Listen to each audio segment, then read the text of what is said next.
Bueno, buenas tardes. ¿Me escuchan? ¿Se me escucha? Buenas tardes. Les damos la bienvenida a este nuevo encuentro.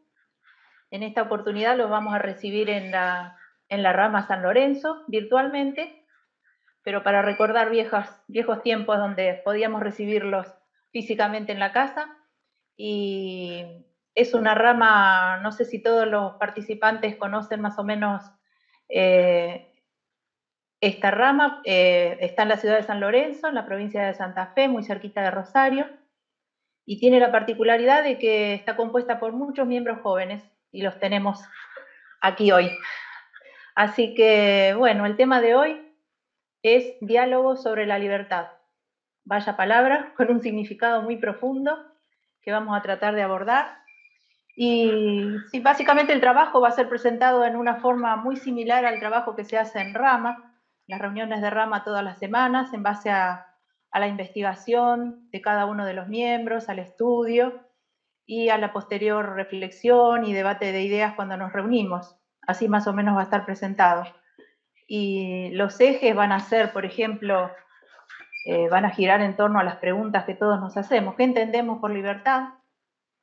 ¿O de qué nos tenemos que liberar y para qué nos tenemos que liberar? Y bueno, el grupo está compuesto por 3 miembros que van a hablar y un cuarto miembro que prestó su apoyo pero no va a estar presente. Ellos son Sofía Jiménez, Lucía Mendoza y Germán Rodríguez, que van a ver en pantalla. Y también participó Noelia Alcaraz con un aporte muy valioso para preparar el trabajo. Así que los dejo con ellos y posteriormente, si el tiempo lo permite, a lo mejor va a haber algún intercambio de ideas luego de la exposición. Muchas gracias.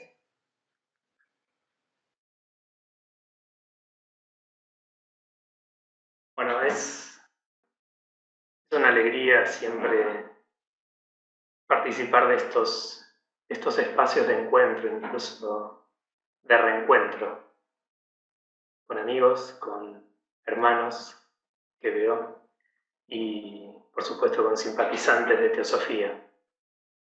Como bien dijo Claudia, este grupo de Rama San Lorenzo elegimos para esta tarde el tema de la libertad. Y desde un principio coincidimos y de hecho acordamos en que lo abordaríamos, como bien planteó Claudia, casi como un reflejo de lo que son nuestros estudios de Rama. Desde el intercambio, del fluir de reflexiones, de diálogos, por eso el nombre de la charla, y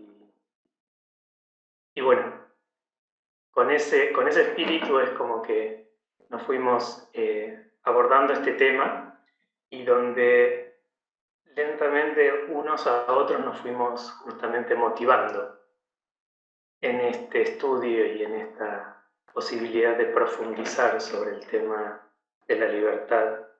Y por eso también nos propusimos de sostener esta motivación y que durante estos minutos que podemos llegar a compartir juntos, al final invitarlos a que se sumen a esta motivación y se sientan libres, nunca mejor dicho en esta charla, a poder sumarse con aportes y comentarios. Como planteó Claudia, vamos a tener 2 ejes que durante la charla donde vamos a ir realmente atravesando estas 2 preguntas. ¿Qué entendemos por libertad? ¿De qué y por qué tenemos que liberarnos? Vamos a traer con ello dos mitos de la filosofía griega conocidos, como es el de la caverna de Platón y el de Teseo y el hilo de Ariadna. Con respecto a, y esto en forma particular, cuando consideré el tema de la libertad, vino a mi mente en realidad la cuestión del opuesto, la no libertad. Y por supuesto con ello un sentido o el término de esclavitud, como esa imagen más concreta y directa que me genera la no libertad, como esa cuestión de pérdida de facultad o de derecho de elegir, de decidir, de hacer, o incluso el de estar sometido a la voluntad de otro. Eso como primera imagen acerca de lo que es la libertad y la no libertad, como un enfoque. Pero también,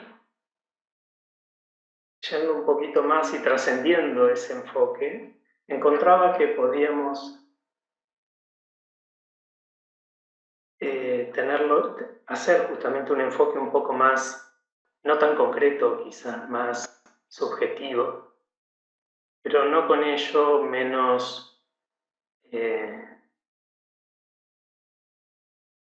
respetando justamente esta cuestión del sometimiento.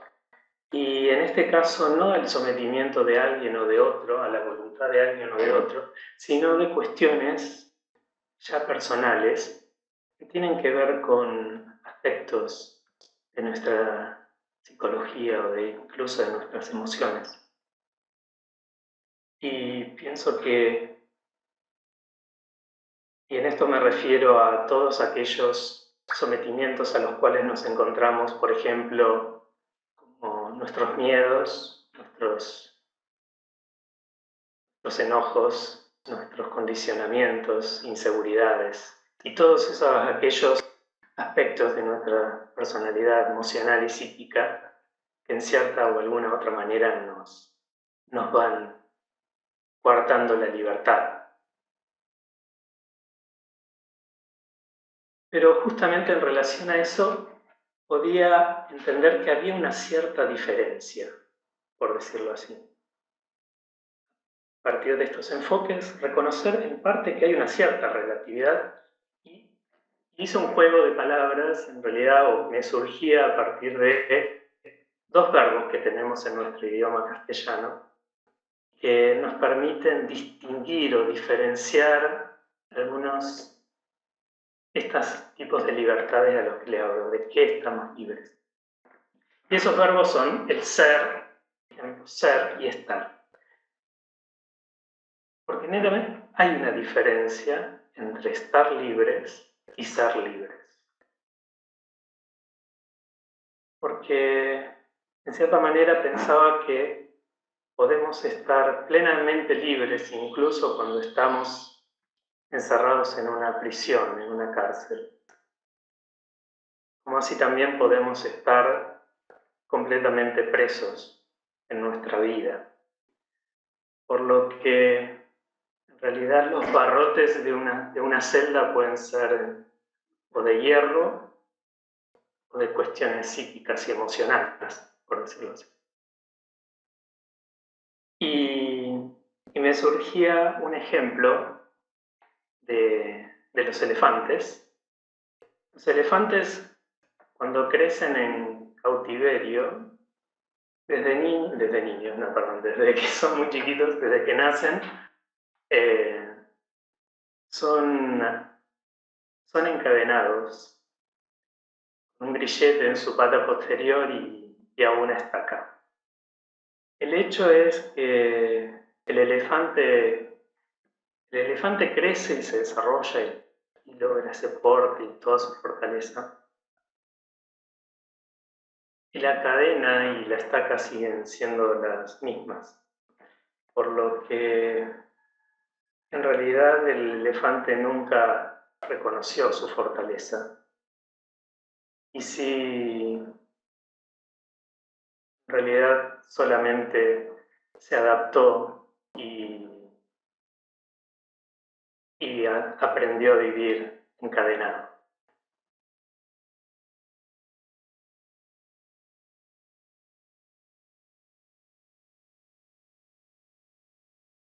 Creo que esto puede llevarnos a introducirnos un poco a algunos aspectos que nos trae la alegoría de de la caverna de Platón.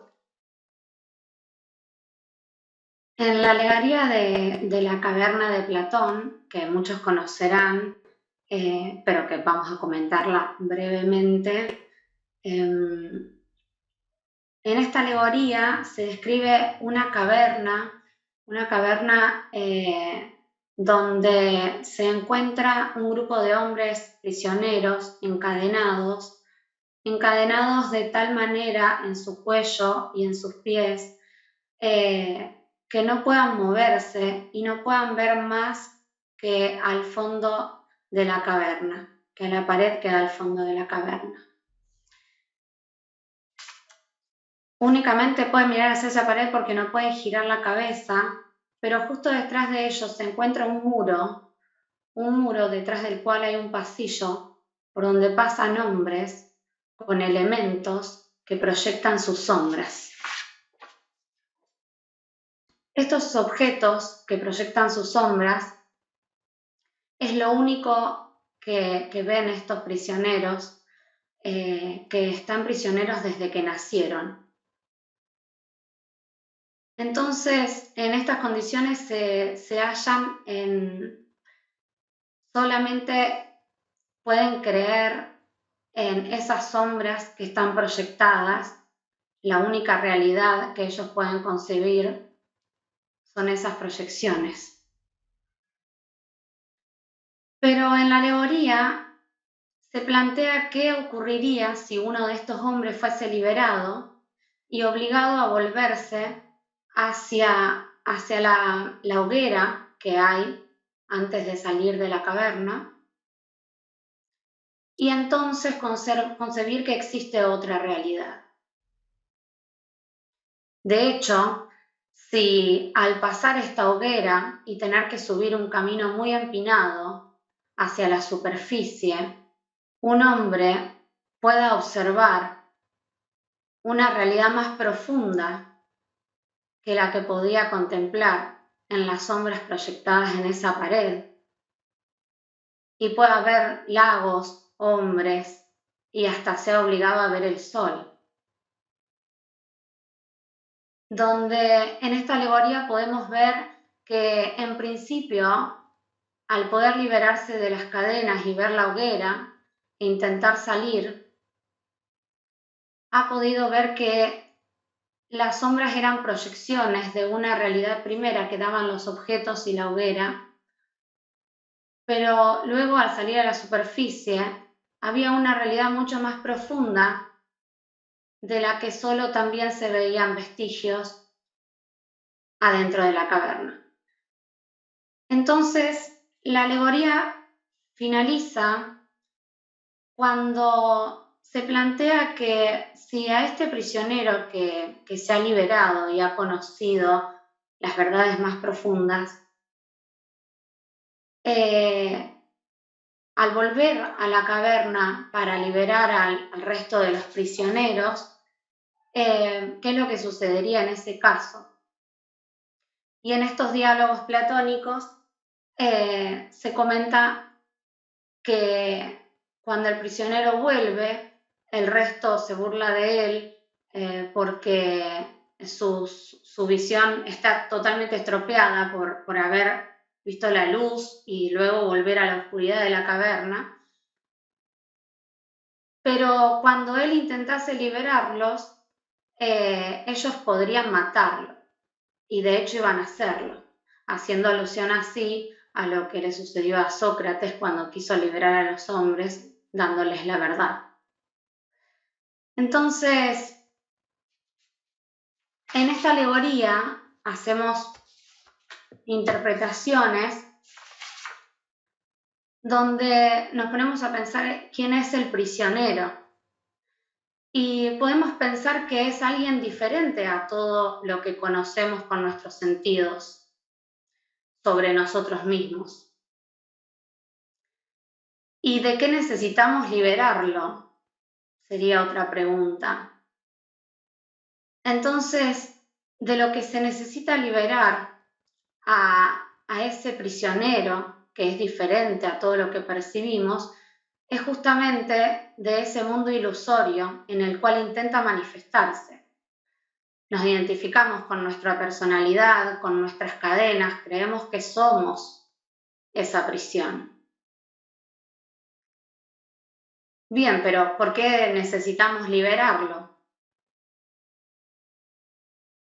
Y entonces aquí llega la voluntad. Hay una voluntad, hay un llamado interno, hay un llamado interno de lo eterno, de lo que realmente somos. Entonces, el planteo sería cómo ver esas cadenas. Y aquí es donde está el trabajo que tenemos que emprender, que es de observación, de atención, de autoconocimiento, para poder visualizar entonces esos mecanismos que se dan de manera automática con cada estímulo externo. Y de esa manera nos desidentificamos con esas cadenas y vemos que es materia todo ese mundo fenomenal y que podemos transformarlo, que esas cadenas podemos transformarlas en una herramienta para poder construir ese puente entre ese mundo interno y ese mundo externo en el cual vivimos. Esa dualidad que está librando una guerra en nosotros. Al poder establecer ese puente, nos podemos ubicar entonces en el lugar del observador de este mundo fenomenal y al fin ahí estamos en el lugar de quien quería liberarse, mientras habita este ropaje momentáneo, pasajero, para transformar potencialidades en facultades, para poder manifestarse así en la multiplicidad.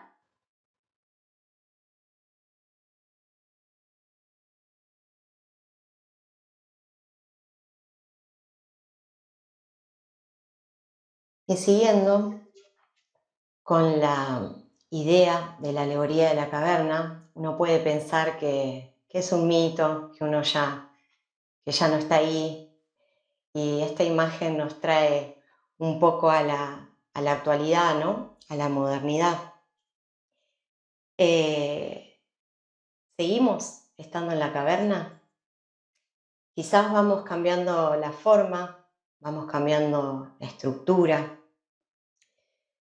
vamos creando nuevas cadenas, nuevos apegos, los medios de comunicación. Ya no hace falta ni siquiera estar en casa con la tele o la radio. Ahora llevamos un pequeño aparatito que lo metemos en el bolsillo y al instante nos aislamos. Lo podemos comprobar en nuestra vida diaria, qué tan aislados estamos del otro, de los otros y también de uno mismo. ¿Tiene cosas positivas la tecnología, por poner uno de los ejemplos de todas nuestras cadenas? Sí, tiene cosas positivas. De hecho, esta charla está siendo llevada adelante gracias a ella. El tema es que uno debería pensar en cómo utiliza estas herramientas que tenemos, ¿no?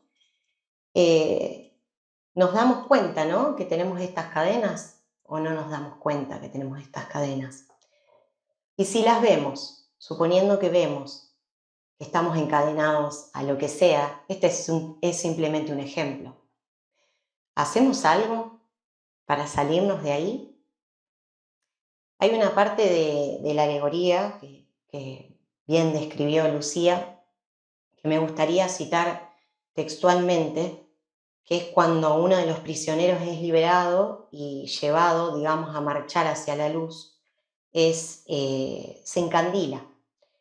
Y a causa de esto ya no puede percibir las sombras que antes él veía. Entonces dice, esto está en los diálogos platónicos, una parte que me encanta, que dice: y entonces, si se le forzara a mirar hacia la luz misma, ¿no le dolerían los ojos y trataría de eludirla? volviéndose hacia aquellas cosas que podía percibir por considerar que éstas son realmente más claras que las que se le muestran.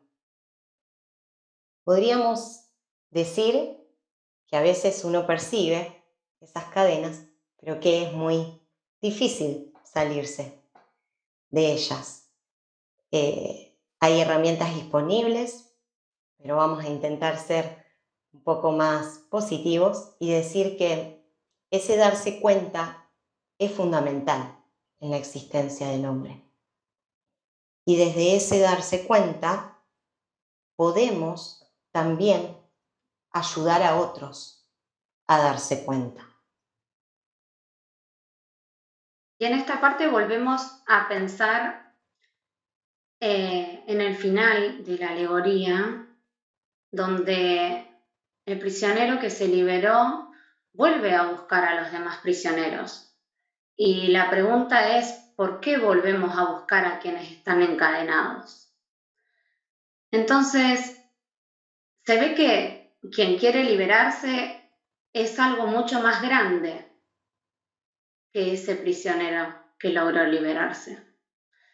Entonces, se ve que eso que es mucho más grande es de algo de lo que formamos parte y que somos solo una gota en el océano. Por lo tanto, la sociedad teosófica en el mundo es una forma de volver a buscar al resto de los prisioneros, para ayudar a ver esas cadenas como tales y a las sombras como la apariencia de una verdad aún más profunda.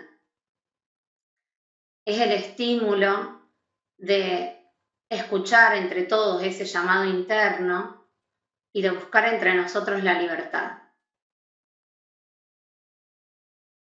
Pero como decía hoy, hay una guerra entre estos dos mundos y como también lo dice en la alegoría, el resto de los prisioneros es capaz de matarlo al libertador.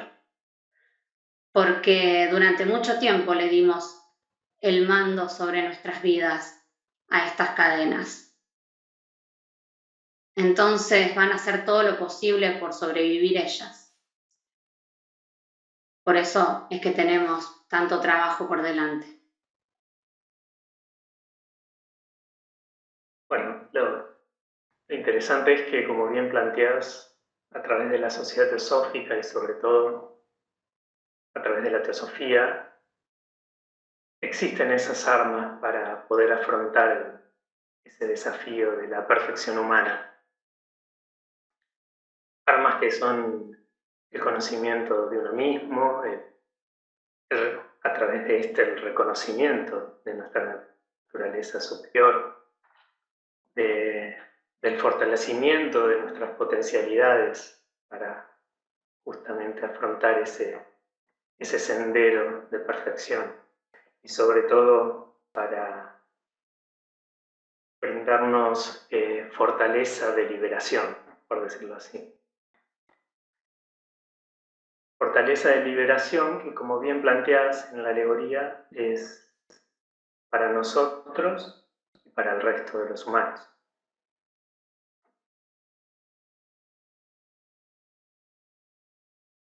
En el mito de Teseo y en el hilo de Ariadna, encontramos maravillosa y simbólicamente reflejados justamente estos atributos que les menciono de la teosofía y sobre todo en la fuerza liberadora de Teseo.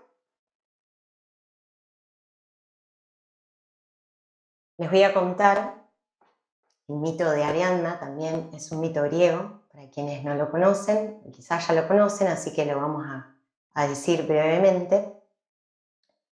Este laberinto fue construido por Dédalo para el rey Minos de Creta.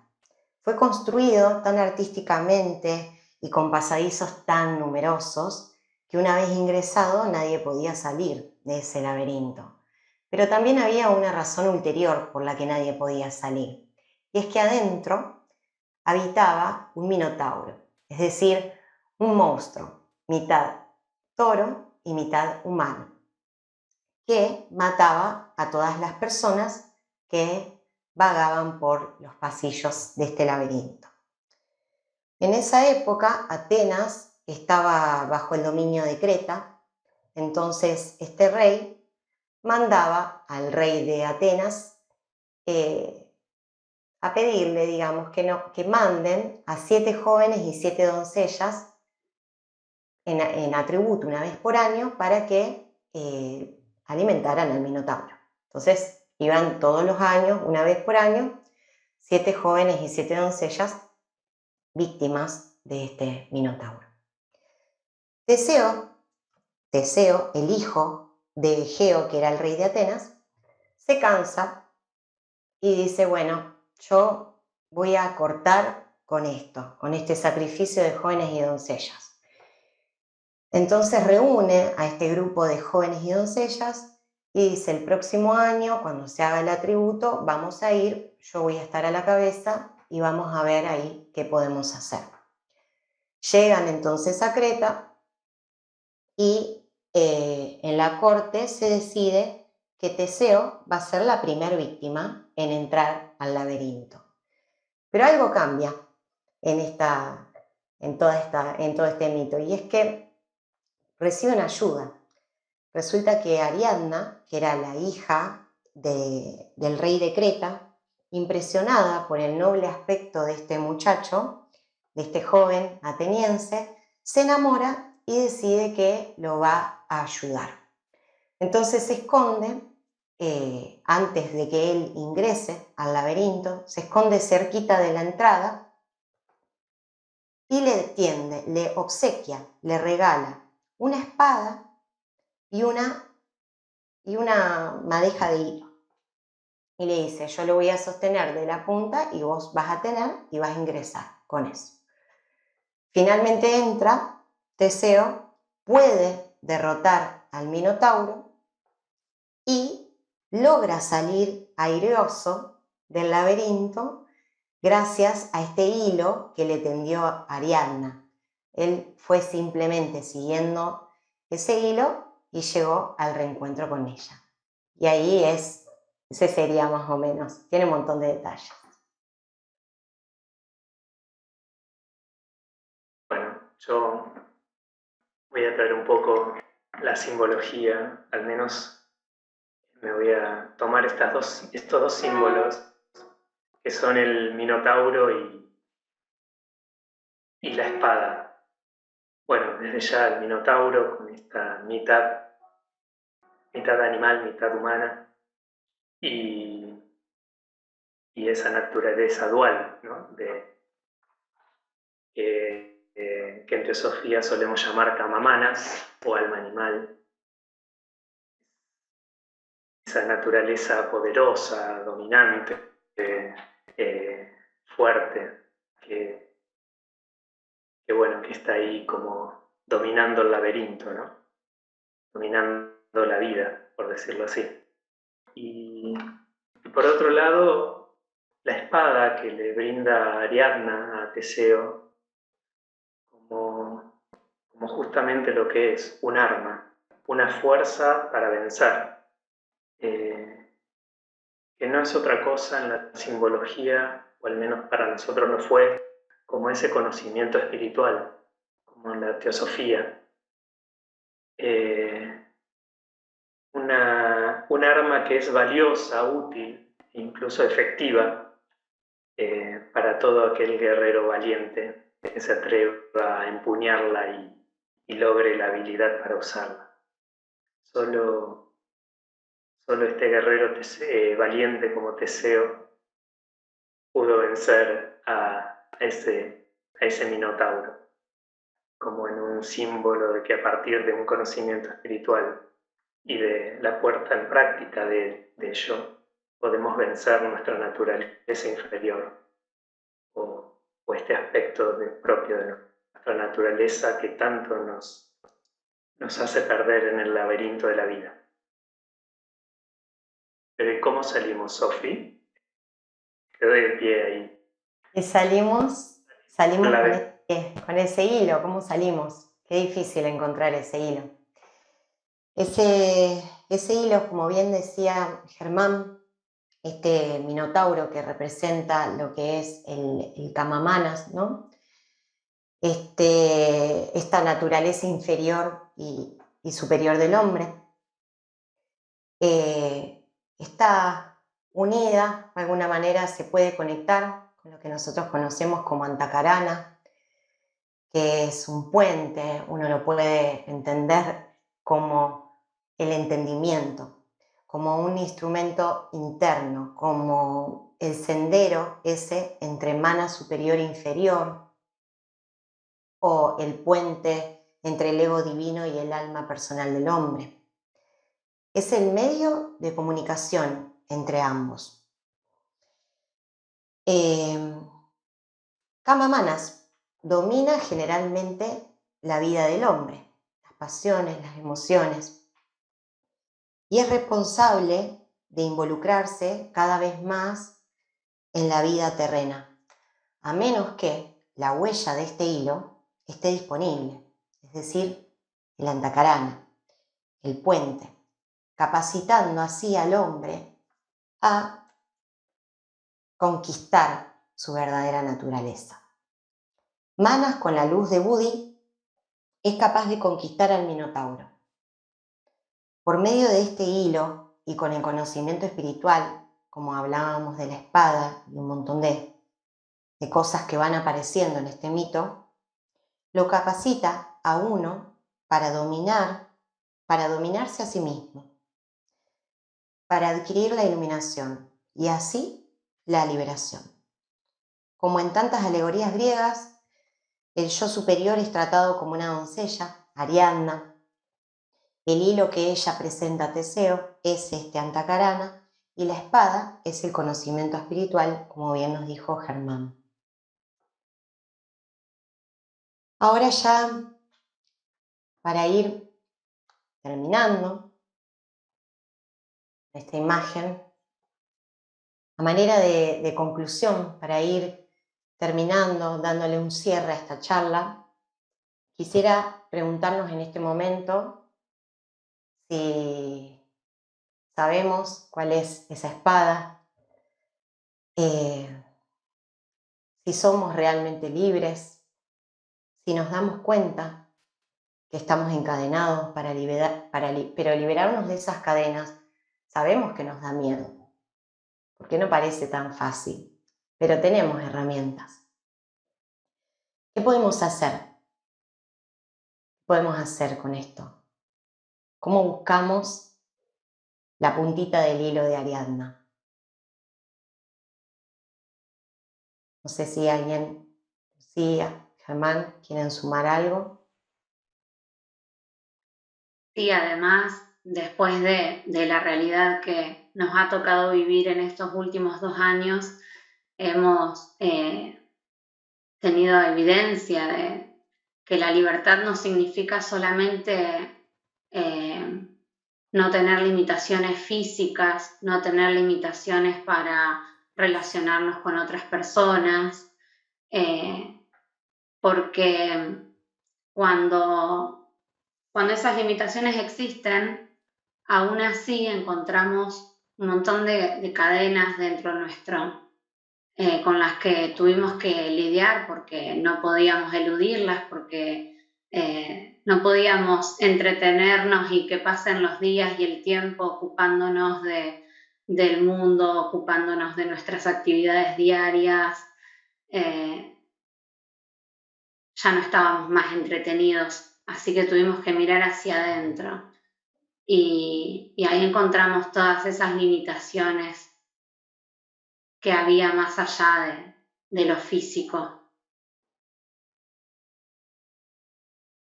Ha sido un buen llamado a la introspección.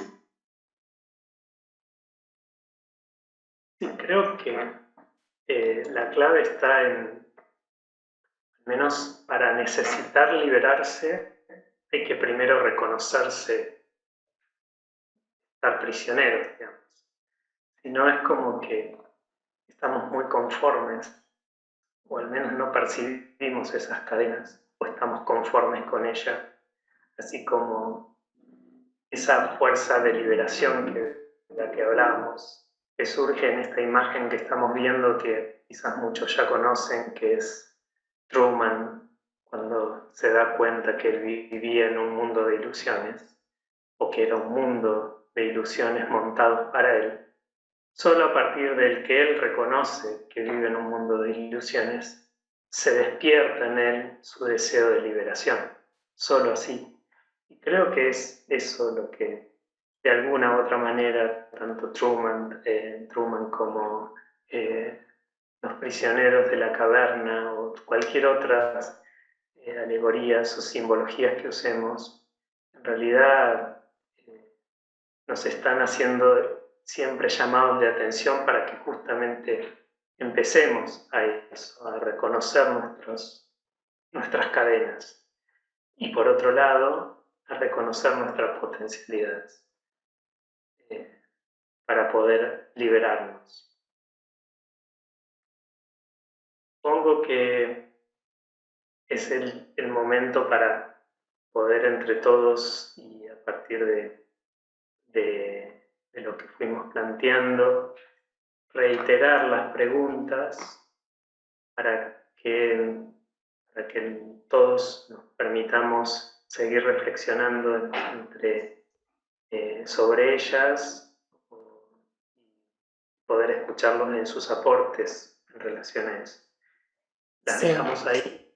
Sí, yo tenía ganas de que podamos aclarar la idea con la que armamos esta charla, y es esto, invitarlos a reflexionar con nosotros. Si bien pueden haber preguntas, queremos aclarar cómo no tenemos las respuestas, por eso llamamos a una reflexión colectiva, porque justamente estamos en esta búsqueda, somos buscadores de esa verdad, de ese conocimiento que nos puede llegar a liberar. Estamos todos transitando nuestro propio laberinto interno y también estamos entretejidos con otros, con otras miradas, con otras historias. Entonces, bueno, esa es la idea, es una búsqueda interna. No queremos que se lleven de esta charla datos, porque es sumar datos. Si logramos que se puedan llevar de este encuentro al menos una pregunta o algún pensamiento acerca de la libertad, creo que cumplimos nuestra misión, porque para acumular datos ya tenemos demasiada información.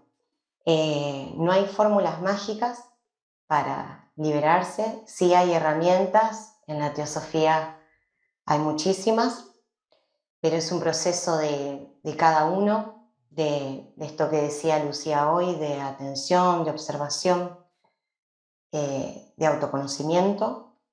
Esto nos va a ayudar a derribar nuestras creencias, a romper nuestras cadenas, a despojarnos de nuestros apegos y a quitarnos los lentes de colores con los que vemos la realidad para empezar a verla como realmente es. Así que los invitamos, si quieren compartirnos la reflexión o alguna palabra sobre estas dos preguntas finales. Eri, ya nosotros vamos a dejar de compartir pantalla, así podemos encontrarnos entre todos y agradecerles, bueno, en nombre del equipo, pero fundamentalmente a todos por este encuentro.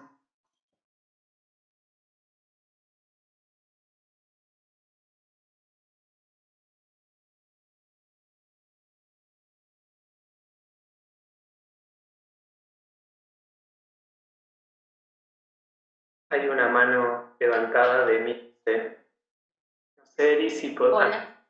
Les quiero agradecer porque es muy interesante, me gustó mucho la charla, pero como reflexión también me lleva a pensar en la libertad y el camino que está haciendo la otra persona con respecto a uno guiar o querer guiar a los demás. O sea, me parece que tenemos que darnos cuenta de cuál es nuestro camino sin influir en el camino que debe hacer el hermano, porque si no, le estamos quitando libertad. No la ayuda, pero no la imposición o, no sé, hacerlo con algún interés o no sé. Nada más, era eso. Pero interesantísimo. Y además los felicito por los jóvenes que son, los aliento a seguir así, porque realmente necesitamos de ustedes, los adultos también. Gracias, Emilce. Gracias.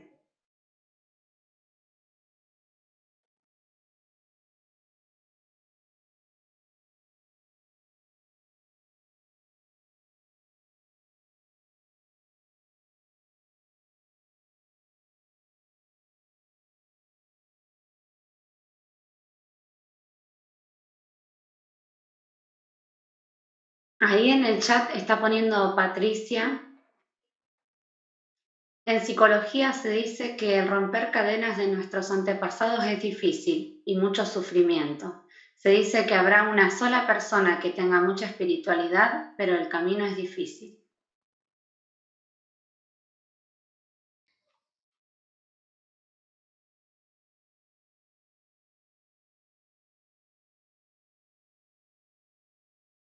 Interesante.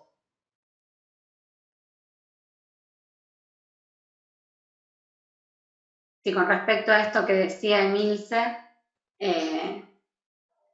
yo pensaba en que todos los caminos que recorre cada uno son caminos diferentes, entonces nunca sabemos en qué parte del camino nos encontramos cada uno y por eso no podemos tampoco ponernos al mismo ritmo que otro, ni tampoco otro puede hacerlo al revés y hay que respetar el momento en el que cada uno se permite escuchar ese llamado interno.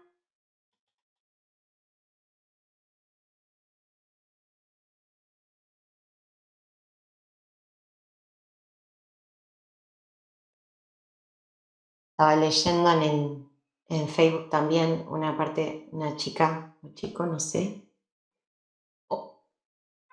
que habló de libertad interior, que es un desafío increíble pero posible.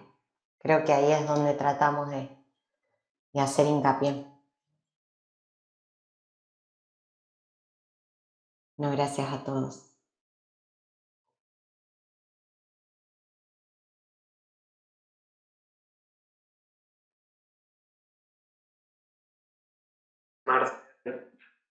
Marcela. Hola, ¿cómo les va? Hola. Hola, Merced. Hermoso tema, hermoso. Hola. Hermoso tema, muy bueno lo que queda así vibrando, pendiente para que en verdad busquemos, pero sí, creo que por sobre todo el darnos cuenta, ¿no? Cuán encadenados vivimos. Y cuán cómodos vivimos a esas cadenas, ¿no? Y creo que lo que vino a hacer esta pandemia, entre tantas cosas, es justamente a movernos, a incomodarnos, ¿no? Y en buena hora, porque nos ha venido a generar todo este movimiento que muy probablemente sin ella no nos hubiésemos atrevido a lo mejor a hacer o a sacar lo poderoso de adentro como para poder enfrentar otro desafío más, como tantos que nos presenta la vida, ¿verdad?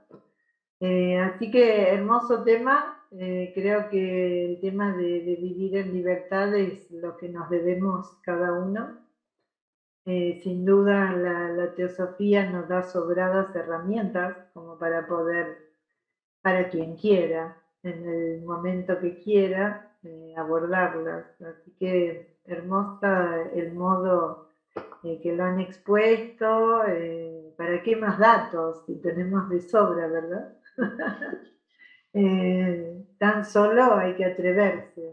Es lindo la pregunta de qué liberarnos. Está muy bueno. Así que, bueno, gracias. Hermoso, hermoso. Y bueno, queda ahí planteada la pregunta de qué nos liberamos, ¿no? De esta confusión que tenemos con lo que en verdad creemos que somos, con estos vehículos.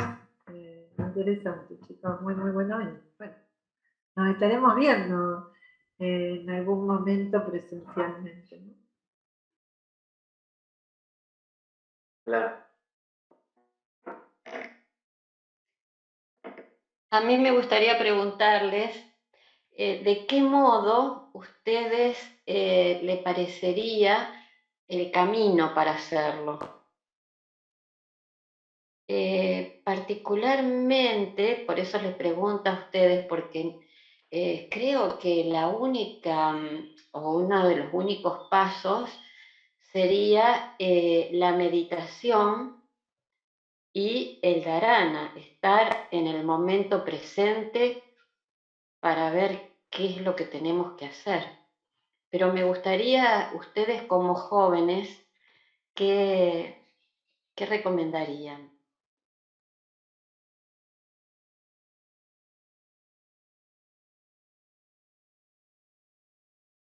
Qué difícil la pregunta. Bueno, si quieren los dejamos para otra vez, no hay problema. No.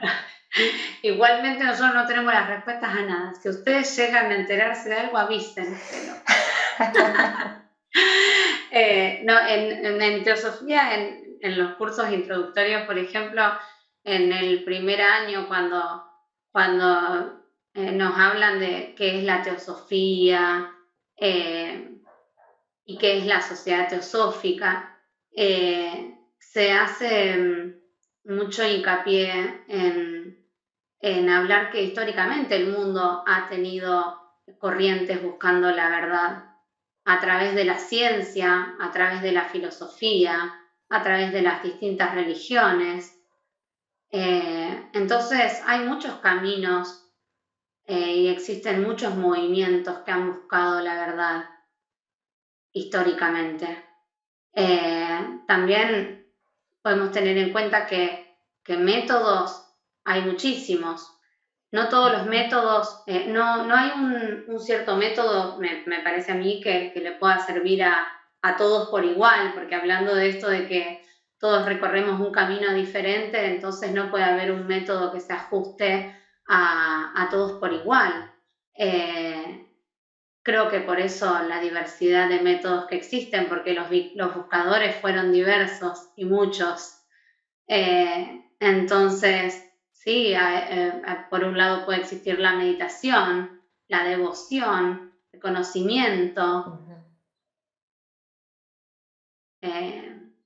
Nosotros a través del conocimiento intentamos encontrar la verdad, pero también es importante poder llevarlo a una práctica. Hay algunos que dicen que el conocimiento despierta algo que comienza a manifestarse, entonces ya eso es llevarlo a la práctica, pero bueno, creo que depende de cada uno qué es lo que crea que en su vida hace real esta manifestación interna.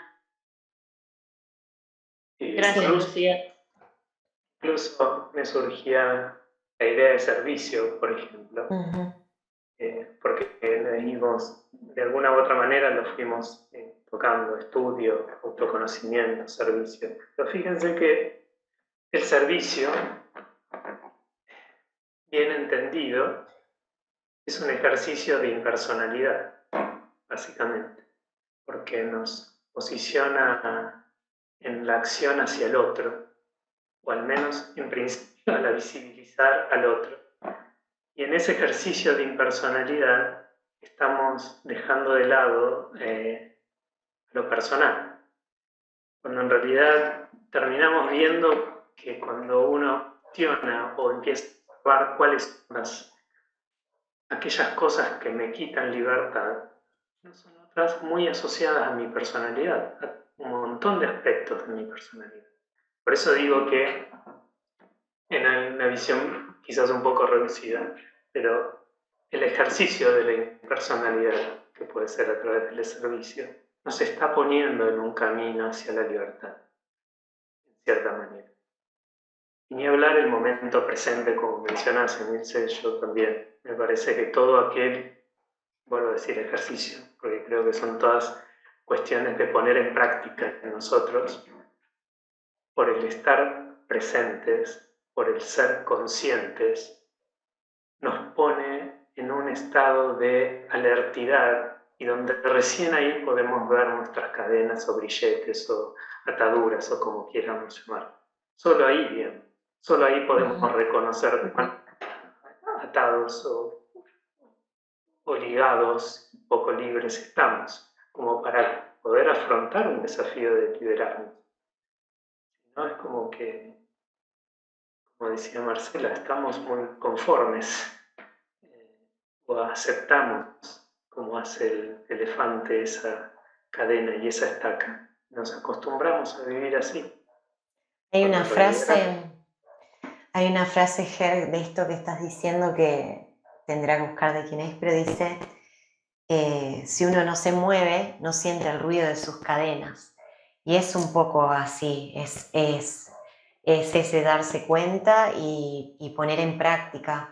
Yo respecto a esto del método que vos preguntabas, te decía un poco en chiste, que es una pregunta difícil por la cuestión de que en lo personal trato de poner en práctica un poquito y creo que de eso se trata, de ir probando métodos, mecanismos y saber lo que le funcionó al vecino de al lado puede que a mí no me funcione digamos, la escucha, la práctica de la escucha, porque a veces uno cuando conoce un poco de todo esto, al menos un poquito, le agarra como esa desesperación de querer salir a ayudar al otro y tampoco se puede hacer porque uno no puede dar lo que no tiene.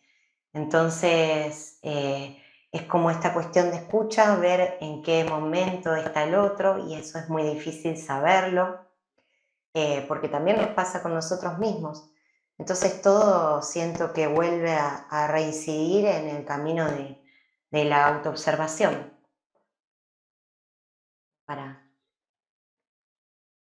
Gracias, hermoso, me encantó. A mí me parece que un buen libro, si tuviera el Ricardo Linderman, diría que le gustaría tenerlo, ¿se acuerdan? En la isla, que él siempre cuenta que le gustaría tener el libro, el pocket, el libro chiquito, a los pies del Maestro. a los pies del maestro. Es lo que viene a traer en un lenguaje del diario vivir lo que en verdad deberíamos ir tratando de practicar en nuestras vidas. Y no es un dato menor por quien fue escrito, en virtud de quien, a través, o sea, quien lo llevaba, el mensaje de quién era y la aprobación de quien tiene. Entonces me parece que a los pies del maestro es un buen comienzo.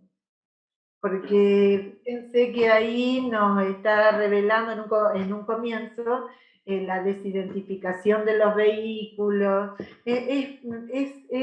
Aparece la poesía.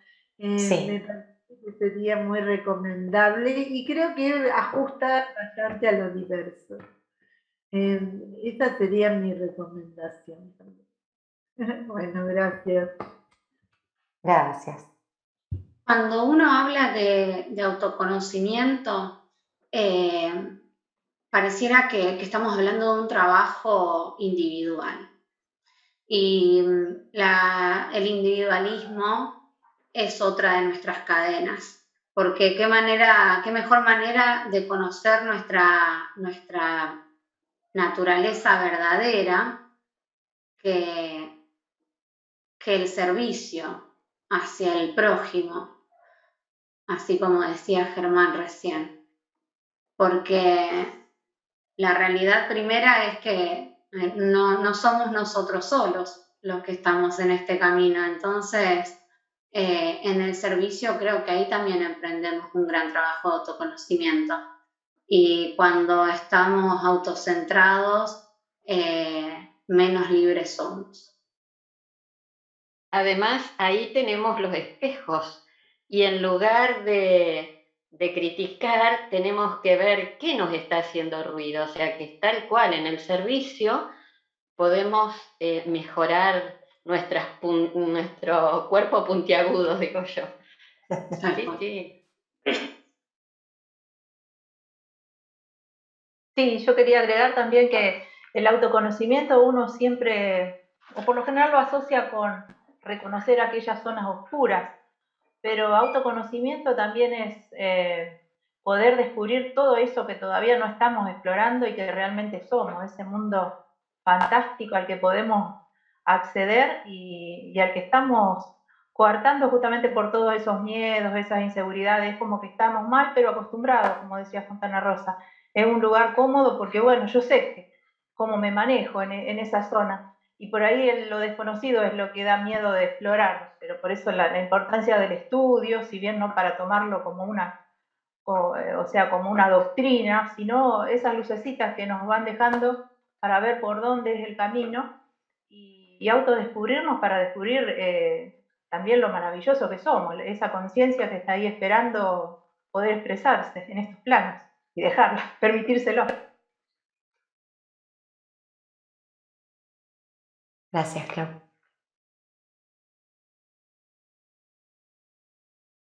No sé si alguien más quiere. Acá Carmen Ronchi en Facebook está diciendo, creo que cuando aprendemos a despojarnos del ego, somos más libres.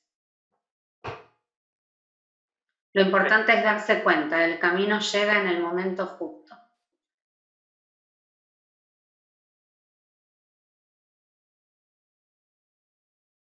Carla Machado dice, coincido, nos vino a mover de la zona de confort y mostrarnos nuevos caminos y sobre todo reencontrarnos con nosotros mismos, escuchar la voz interior.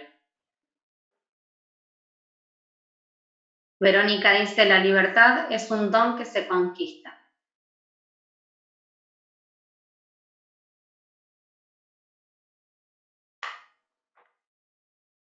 Hay un mensaje, creo, en el chat de Ana María, que dice, discernimiento y desapego son una libertad.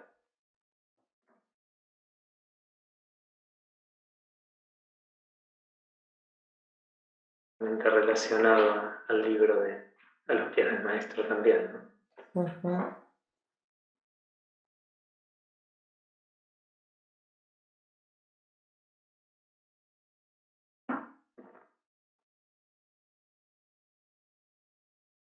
Me van a matar, otra pregunta.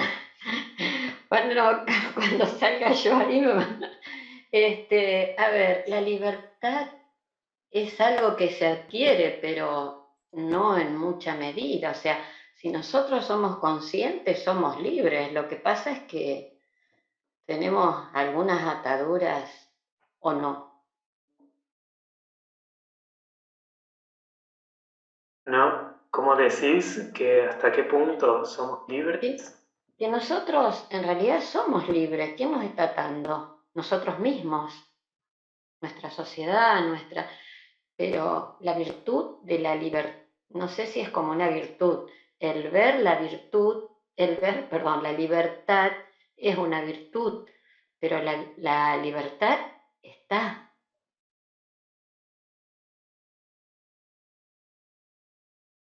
A mí me sucede que cuando veíamos este tema, de hecho lo charlé con las chicas, y me pasaba que con el tema libertad es como con esas palabras como amor, fraternidad, paz, digamos, son acotadas del enfoque humano, digamos, ¿no? Como que las podemos definir hasta ahí, pero que en realidad se definen, yo veía como que se definen en la experiencia, en la vivencia, ¿no? Como cuando uno dice, ¿cómo definís el amor si no lo llegaste a sentir?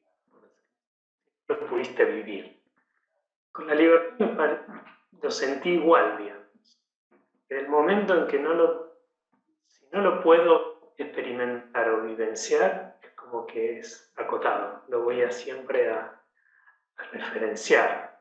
Por eso quizás en mi caso, como les decía, lo primero que me apareció fue lo opuesto, ¿no? La esclavitud, digamos, la no libertad. Y pasa igual con el gran desafío que tenemos como miembros de la sociedad del enfoque de la fraternidad, digamos, ¿no? La fraternidad es uno de nuestros objetivos y es solo desde la vivencia, desde la experiencia, donde se puede llegar a definir. Si no, vamos a pasar congresos y encuentros teosóficos hablando del primer objetivo. En realidad, solo en la experiencia y en lo vivencial se define para nosotros. Y así lo siento con libertad, digamos. Mientras no lo pueda al menos vivenciar en un instante, cuando quizás logre cortar esa cadena de ese eslabón que me estuvo atado a partir de un cierto trabajo en mí mismo, solo ahí puedo llegar a vivenciar esa libertad. Seguramente que parcial, como vos decís, vislumbra esa libertad plena, total, espiritual, propia de una naturaleza superior, pero por lo pronto es complejo, ¿no? Como tantos otros aspectos o valores espirituales en nosotros que son parte, por ser propios de nuestra naturaleza, pero muy poco o nada reflejados en nosotros como seres personales. Además, por ejemplo, tal vez la edad también te hace sentir más libre, porque a lo mejor según mi época de educación, uno tenía más limitaciones. Y ahora con mi poder de decisión me siento más libre. Entonces, tal vez también para ustedes que son muy jóvenes, no sé cómo se manejan y qué sé yo, pero a lo mejor cuando uno vive en la casa de los padres, cuando tiene determinados un poco límites que no dependen de uno. En cambio, cuando uno es totalmente independiente, es totalmente libre de elegir lo que yo quiera, lo bueno y lo malo. Entonces ahí está el discernimiento que todos debemos tener. Claro, y ahí se ve implicada la responsabilidad también. Entonces esa frase de libertad es responsabilidad da otro mote que ya no nos hace sentir tan libres. Entonces, qué paradoja, ¿no? Cuando deja de existir esos límites, dejan de existir esos límites, también deja de existir esa protección y comienza a actuar el acto responsable en nosotros.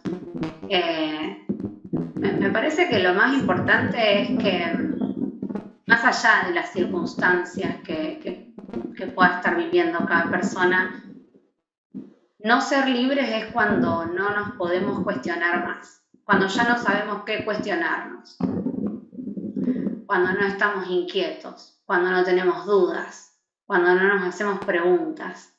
Eso creo que nos indica el momento de menor libertad y que es cuando nosotros creemos que estamos viviendo más plenamente, porque no estamos incómodos, porque no estamos buscando nada. No sé si Graciela me saludaba. Sí. Quiere hablar, Graciela. Les iba a decir que quiere hablar, Graciela. Deshabilitate el micrófono. El micrófono, Gra. Después está Emilce también, que levantó la mano. Después de Graciela. Las peores caras que tenemos y hasta que nos desprendemos, no vamos a ser libres nunca, son los apegos. Los apegos, cosas que hay, que queremos tener, familia, hijos, todos son apegos. Bueno, ya que hablamos de cadenas, hasta que no las desprendamos, la voz, vamos a seguir caminando. Para mí, principal. Eso es todo. Gracias, Grace. Te escucho medio entrecortado, pero logré captar algo de la idea. No sé si todos se escucha medio cortado. Sí, se escucha medio entrecortado. No sé si por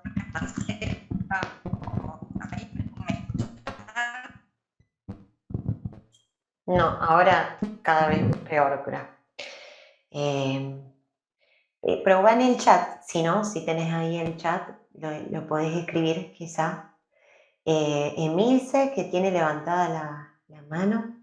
Sí, bueno, me disculpan, no tengo cámara en esta notebook. Lo que yo quería decir es que a veces es muy difícil darse cuenta de los condicionamientos que uno tiene que en realidad restringen la libertad. Uno a veces puede creer que es libre, pero hay un montón de condicionamientos funcionando dentro de la propia psiquis que condicionan, que no nos permiten ser realmente libres. Esa es una de las cosas. También lo que mencionaban de los apegos. O sea, hay muchas facetas de todo esto, ¿no? Y la libertad también el tema de la libertad de pensamiento, ¿no? Uh-huh. Muchas veces nos cuesta trabajar con la verdadera libertad de pensamiento. Bueno, no quiero extenderme, solamente eso. Está buena, es otra mirada de la libertad de pensamiento. No lo habíamos mencionado. Muy bueno. ¿Quieren que lea acá en el chat? Estaba pensando en esto de cómo depende también de la mirada de uno, porque recién se daba el ejemplo de que cuando uno es grande puede ser más libre. Creo que, no me acuerdo, Emilce había hablado sobre eso.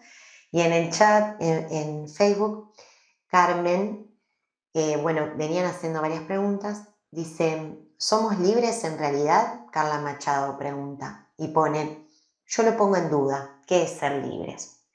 Y Carmen Ronchi dice, los niños nacen libres, sin condicionamientos, sin ataduras sociales, son puros y libres. Por eso lo quería marcar esta cuestión de que cómo depende de la mirada de uno.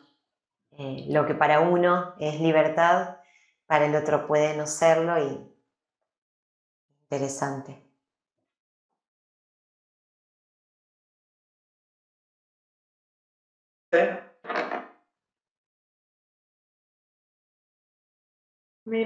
Permiso, me pareció interesante lo que comentaba Mirce Barrera del tema del pensamiento.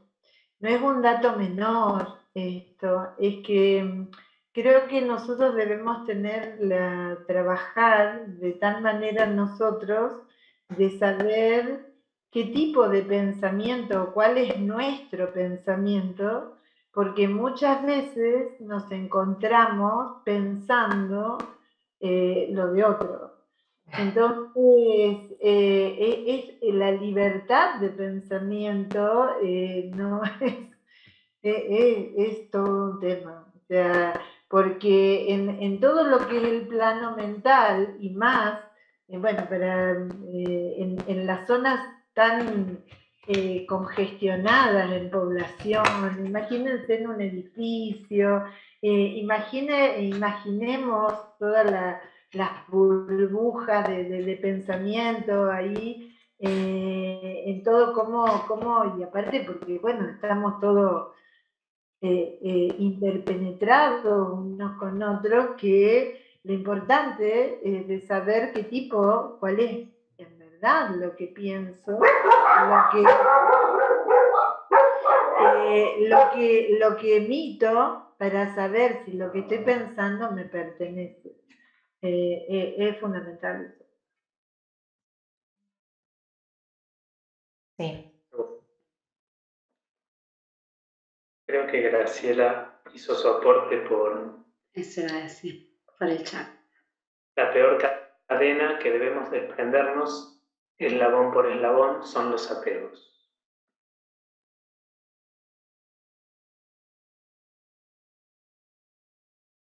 ¿Y cuántos apegos sutiles tenemos? Porque algunos son más fáciles de darnos cuenta y hay otros que están ahí como ya en otra sintonía y son más difíciles todavía de sacar. A las ideas, a las creencias, cuántas cosas. Sí, hasta le damos formita para quedarnos bien cómodos ahí, ¿no? Estamos bien acurrucados en unos apegos enormes. No desayuno tal cosa, no puedo salir de casa. O el yo soy así, autodefinirnos. Claro, ¿qué más prisionero que el que se autodefine? ¡Wow! No hay... El que se justifica en el yo soy así, un aspecto de su personalidad está atado con 7 llaves. Bueno, nací así, ¿qué voy a hacer? Y también está la personalidad de esa naturaleza inferior que no quiere hacerse cargo del trabajo que le toca ahora. Entonces, como, ¿por qué yo tengo que vivir estas experiencias? ¿Y por qué tengo que renegar de esta construcción que soy? Dice todo nuestro Kama Manas. Pero bueno, en realidad es solamente un personaje que está siendo utilizado durante esta encarnación y ¿qué se le va a hacer? Ahí hay un problemita entre ese estadio pasajero que tiene y que lo siente totalmente injusto. Sí. Ahí en el chat pusieron Carla Machado, o ya soy grande, no puedo cambiar. Eso también lo decimos mucho. Está bueno como ejemplo. Llegué así hasta esta edad.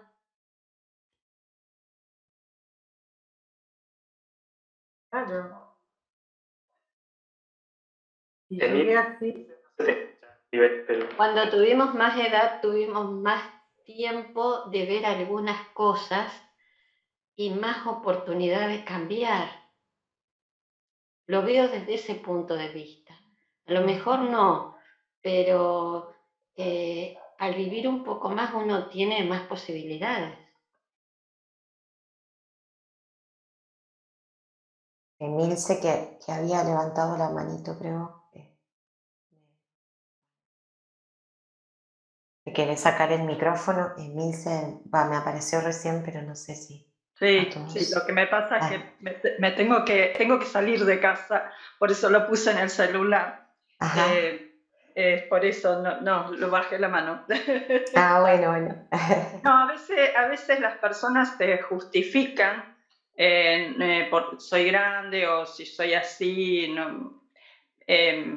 ya no puedo cambiar o algo así. Pero a veces esa es una respuesta a alguien que lo está haciendo, el otro interlocutor lo está queriendo cambiar a su modo y a su idea.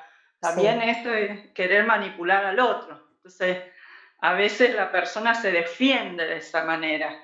Entonces, uno tiene que ver hasta dónde uno puede ayudar, más tal vez con el ejemplo que con el querer modificar al otro. En realidad es la forma más efectiva. Sí. Con esto del paso del tiempo y el ejemplo que habían puesto del que habló Ger, del elefante, ¿cuántas veces pasa que una persona puede cambiar algo que le sucedió durante muchísimos años y después de golpe lo logra ver y decide cambiarlo y de hecho lo hace? Entonces, en ese momento la persona mira para atrás y dice, lo podría haber cambiado en cualquiera de estos últimos 20, 30 años que tuve esta situación. Y entonces, por ahí es que no estamos identificando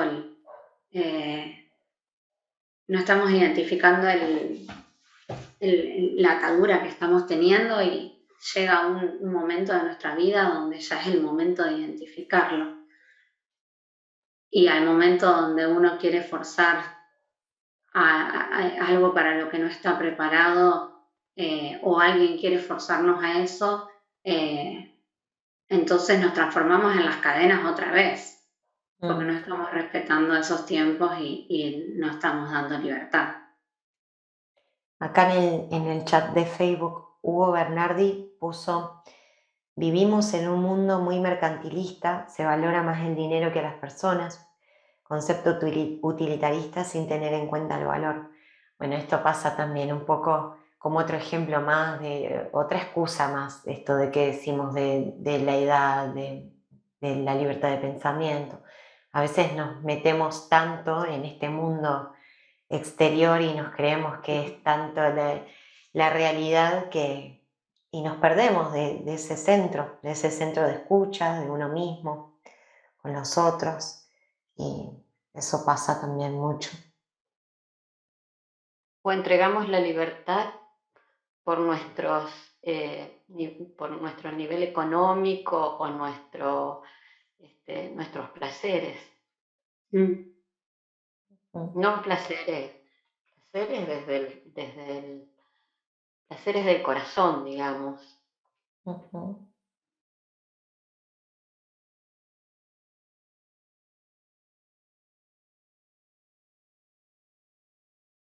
Pero es tan lindo vivir, chicos. Es lindo vivir aprendiendo. Por eso les vuelvo a decir, tienen tantas oportunidades que realmente los aplaudo. Gracias. Porque estando en la teosofía es otra mirada de la vida.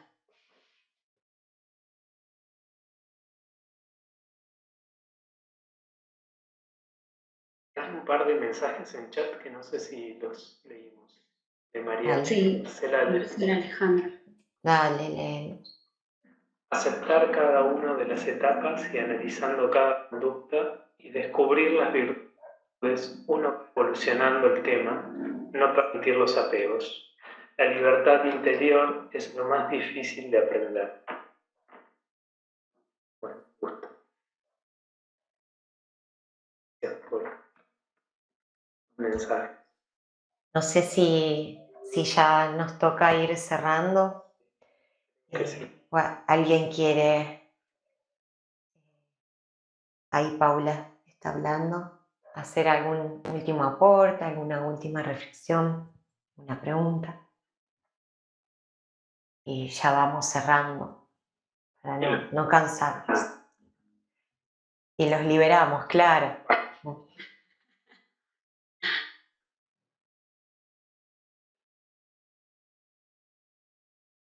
Ahí Paula está diciendo. Eso es tan importante con respecto al aporte de Paula y los bebés, y sobre todo los niños, que es justamente las importancias en las pedagogías, los enfoques pedagógicos en los cuales, bueno, eso es todo un tema para una charla. creo que la nueva humanidad va a surgir a partir de que empecemos a cambiar los paradigmas de educación y empecemos a centrarnos en el niño como fuente de cambio. Y a partir de que justamente esos condicionamientos y ese proceso de crecimiento sea lo más libre posible a la vida, que entren en la vida lo más libres posible. Y eso es clave. Mientras sean enfoques pedagógicos basados en competencias, en el tener y en los logros personales de como planteaban, cada vez en un mundo enfocado en lo material, es obvio que esos niños van a llegar mucho. Es obvio, soy yo, digamos, el reflejo de ese proceso de evolución, de educación. Así que para mí es un tema central el trabajo con los niños. Hay un libro hermoso de Krishnamurti que habla de la educación. Y yo que me crié en otra época, en una escuela de monjas y qué sé yo, digo, wow, cuán atada estaba, menos mal que pude conectarme con otras cosas. Delia, que no sé si querías decirnos algo o no. Sí, se borró. Ahí estamos. Quería agradecer y felicitarlos porque estuvo preciosa la presentación, la explicación, la motivación y culminando ahora con el tema de la educación de los niños. Sí, Krishnamurti tiene mucho trabajo, mucho aporte sobre el tema de educación. Y hay una frase de Krishnamurti que me la copié porque me encanta, dice, ¿puede la educación en libertad del niño permitirle que pueda florecer en bondad en el niño, ¿no?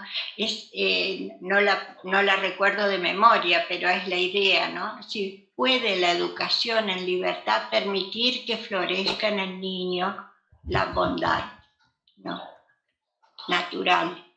Y yo creo que esa libertad por la que tanto buscamos o apreciamos no es una utopía ni es espantosamente difícil. Es un poquito del tema de la libertad de uno mismo, ¿no? También Krishnamurti dijo, yo sé muy bien qué cosas me frenan, me perturban y al mismo tiempo me desgastan mi energía. O sea, en ese autoconocimiento él mismo lo expresó muy bien. ¿Qué cosas, si yo conozco qué cosas me consumen innecesariamente la energía, me molestan? Bueno, las evito, pero aparte de eso, lo demás está bien. ¿Qué tanto drama con el autoconocimiento? Meta vivir y bueno, nos equivocamos a veces y otras veces no tanto. Y bueno, pero no hay que tenerme miedo a eso tampoco. ¿Qué sé yo? Es precioso vivir y es un desafío y no hay otra de todos modos. Así que así es. Gracias porque la disfruté inmensamente. Gracias. Gracias Delia, gracias a todos. Si quieren leo el último mensaje de Facebook y ya cerramos, si les parece, que me parece que justo viene como reflexión final. Alejandra nos dice, ¿y si el primer paso consistiera en detectar con tranquilidad ese modo en piloto automático que se propaga en nuestra vida cotidiana, para partir de ahí redescubrir una relación más clara con nosotros mismos y poder ver a quién o a qué hemos confiado el mando de nuestra existencia? El desafío de la vida espiritual radica en un acto de audacia, atreverse a construir una libertad. Bueno, me encantó. Logramos estos diálogos, como bien puso Lucía, que lo pudimos construir entre todos y agradecerles por el momento, por la reflexión colectiva. El trabajo, ya sabemos, empieza por uno, pero se hace en colectivo, entre todos. Gracias, Sofi, por invitarnos a hacer este trabajo con vos. Tuviste unas ideas pilares excelentes para este trabajo. Gracias. Gracias a todos. Gracias a ustedes, gracias a todos. Yo quería invitarlos también para la próxima charla, que va a ser exactamente dentro de un mes, el 25 de octubre. También van a ser miembros de la rama San Lorenzo, quienes van a estar al frente. Va a estar María Belén Sender y María Eugenia Manchinelli. Y el tema va a ser Aprendiendo a morir para saber cómo vivir. Vaya título. Y se van a abordar temas relacionados con karma, reencarnación y procesos post-mortem. Así que están todos invitados, seguramente se los van a recordar en una fecha más próxima, pero bueno, esperemos encontrarnos nuevamente.